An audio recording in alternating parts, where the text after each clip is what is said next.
പശുക്കളുടെ ആരോഗ്യം ഉറപ്പുവരുത്തി മികച്ച പാലുൽപാദനം ഉറപ്പാക്കാൻ കൗ കെയർ എന്ന പുതിയ ഉൽപ്പന്നവുമായി മിൽമ ചെയർമാനും MRDF മാനേജിംഗ് ട്രസ്റ്റിയുമായ KS മണി വിപണനോദ്ഘാടനം നിർവഹിച്ചു. മലബാർ മിൽമയുടെ സഹോദര സ്ഥാപനമായ Malabar rural development foundation MRDF ആണ് കൗ കെയർ പുറത്തിറക്കുന്നത്.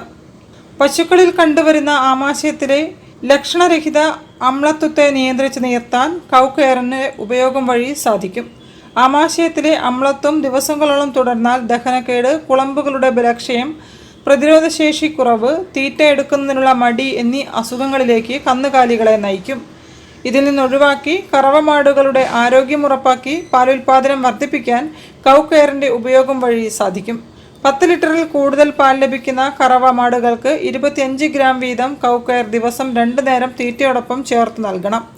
ക്ഷീരകർഷകർക്ക് ക്ഷീരോത്പാദനം ലാഭകരമാക്കുന്നതിൻ്റെ ഭാഗമായി മലബാർ മേഖലാ യൂണിയൻ വിവിധ പദ്ധതികൾ നടപ്പിലാക്കി വരുന്നുണ്ട്. അതിലേറ്റവും പ്രധാനപ്പെട്ടത് ക്ഷീരകർഷകർക്ക് ആവശ്യമുള്ള തീറ്റ വസ്തുക്കൾ സബ്സിഡിയോടുകൂടി ലഭ്യമാക്കുക എന്നുള്ളതാണ്. രണ്ടാമത്തേതെന്ന് പറയുന്നത് ഇവരുടെ മൃഗചികിത്സാ ചിലവ് കുറയ്ക്കുന്നതിനാവശ്യമായിട്ടുള്ള നടപടിക്രമങ്ങളാണ്. ക്ഷീരസംഘങ്ങൾ വഴിയും മിൽമ P&I യൂണിറ്റുകൾ, MRDF ഓഫീസുകൾ വഴിയും കൗ കെയർ ലഭ്യമാണ്. MRDF ഓഫീസിൽ നടന്ന ചടങ്ങിൽ മിൽമ ചെയർമാനും MRDF മാനേജിംഗ് ട്രസ്റ്റിയുമായ KS മണി വിപണനോദ്ഘാടനം നിർവഹിച്ചു.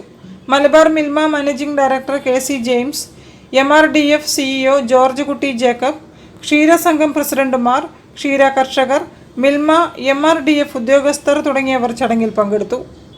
News bureau, Kozhikode. All Kerala caterers association ജില്ലാ കുടുംബ സംഗമം ഫെബ്രുവരി